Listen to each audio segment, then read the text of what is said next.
Streetcars rolled on the brand new Loyola line this week in New Orleans, and mechanic Bruce Godfrey says that tells us everything we need to know about the recovery here.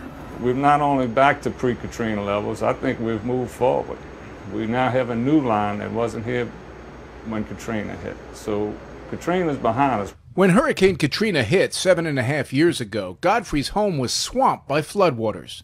He rode out the storm here in a repair yard for the transit system. And you all thought this yard was safe, right? I mean, never has flooded before.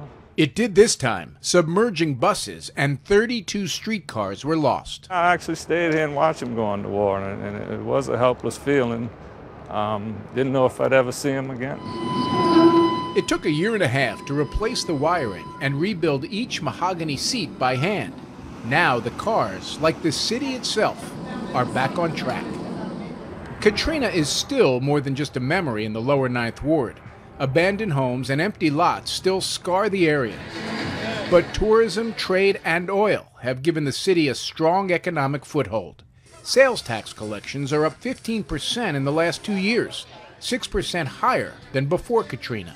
Louisiana is one of only 6 states with more people employed now than before the Great Recession. And New Orleans is the fastest growing city in America. Bruce Godfrey loves the idea of the city's first post-Katrina Super Bowl, but says they don't need a football game here to tell them what they already know. Everything's been rebuilt. Our lives have been restored. And we're just looking towards the future. if you're going to use the iconic New Orleans streetcar as a symbol, then consider this. Construction on another line begins next year, and 87% of the riders are locals, mostly on their way to work, Scott, or to school.